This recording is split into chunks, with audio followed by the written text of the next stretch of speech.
नमस्कार, कृष्णा न्यूज में आपका स्वागत है। परंपराओं और अनुष्ठानों का महान उत्सव है 17 दशक पुरानी कोंच की विश्व प्रसिद्ध रामलीला। पर्सियन थिएटर शैली की झलक मिलती है कोंच की रामलीला में। Limca book of world record में भी दर्ज है कोंच की रामलीला। समाचार विस्तार से।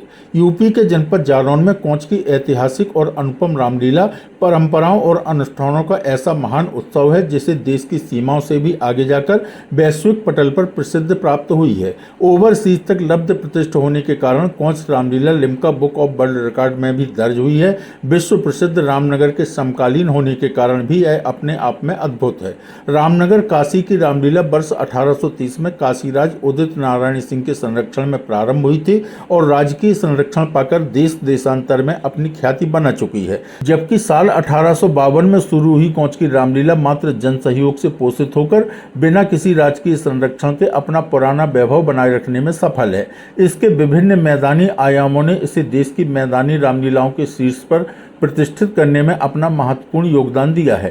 कोंच की रामलीला में पारसी रंगमंचीय शैली बिल्कुल स्पष्ट दिखाई देती है। महत्वपूर्ण यह भी है कि 171 वर्ष पूर्व स्थापित परंपराएं और अनुष्ठान आज भी उन्हीं मान्यताओं के साथ कायम है जो निश्चित रूप से इस रामलीला की बहुमूल्य थाती हैं। क्रौंच ऋषि की तपस्थली के रूप में विख्यात कोंच पौराणिक और ऐतिहासिक धरोहरों को लेकर बुंदेलखंड में अपनी एक अलग ही पहचान कायम रखने में सफल तो है ही, सांस्कृतिक चेतना का भी यही एक महत्वपूर्ण केंद्र है। जहां 171 सालों से अनवरत मंचित होती आ रही रामलीला यहां की बहुमूल्य सांस्कृतिक धरोहरों में शुमार है। कोंच रामलीला का संचालन यहाँ की गल्ला व्यापारियों की संस्था धर्मादा रक्षणी सभा अपने संसाधनों से वर्ष 1927 से करती आ रही है। कोंच की रामलीला का इतिहास भी कम विचित्र नहीं है। यह रामलीला पहले नगर से 3 किलोमीटर दूर स्थित ग्राम पड़री में होती थी, जिसे देखने के लिए कोंच से भी तमाम धर्मनिष्ठ और रामलीला प्रेमी जाते थे। जब वर्ष 1852 में यह रामलीला का आयोजन चल रहा था, जिसे देखने कोंच के कुछ लोग गए हुए थे। किसी बात को लेकर आयोजन कमेटी लोगों के बीच विवाद हो गया और वह विवाद इतना बढ़ गया कि वहां रामलीला हो पाना संभव नहीं रह गया।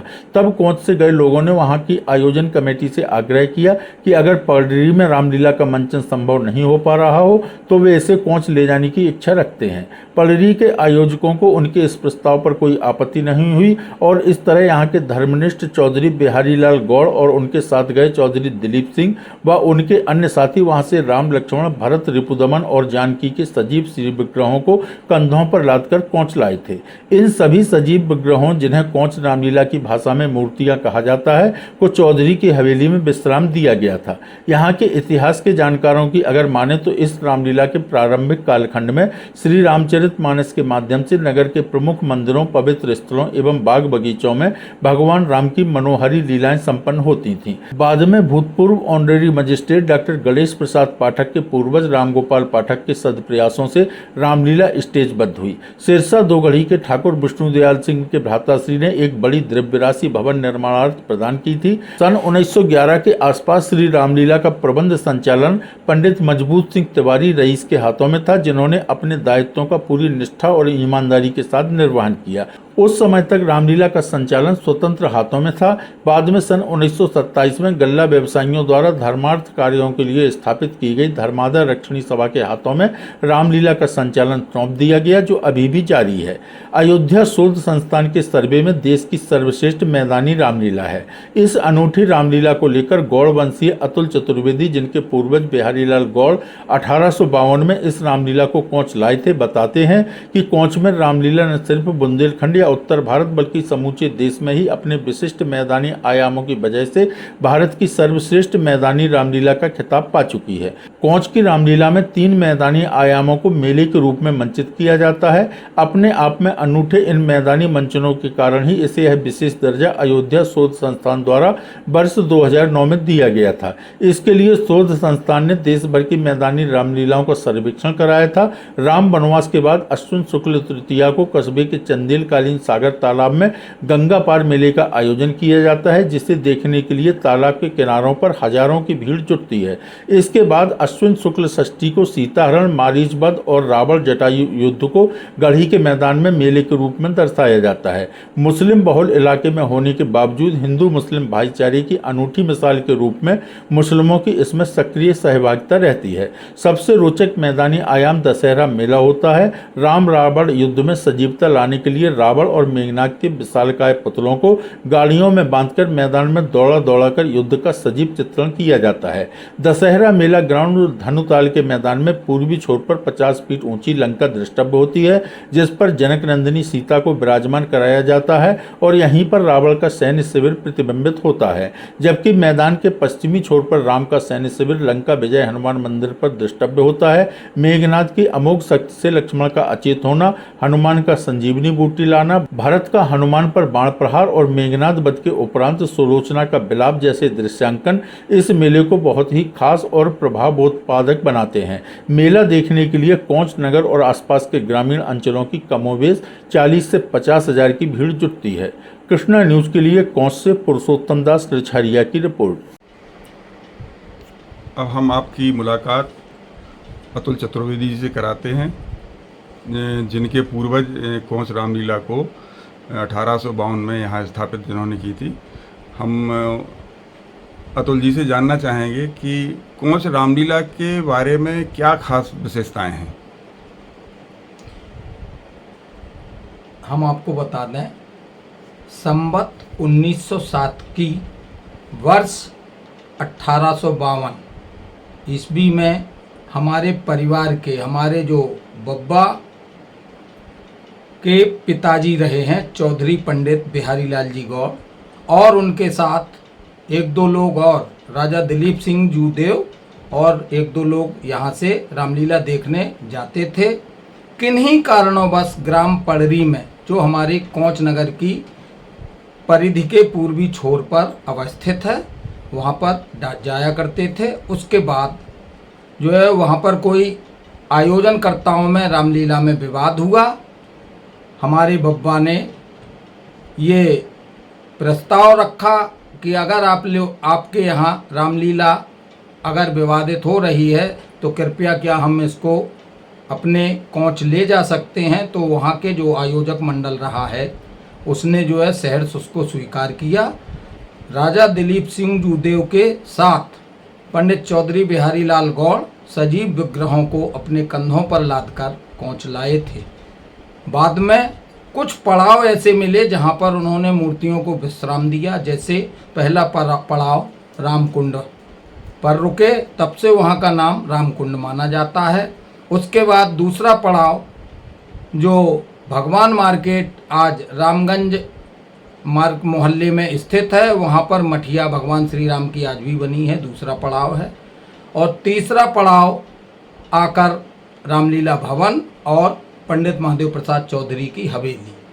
तब से लेके अनवरत लगभग 73-74 वर्ष 1925-26 तक रामलीला का समस्त कार्यक्रम चौधरी की हवेली के तहखाने से ही आयोजित होता रहा।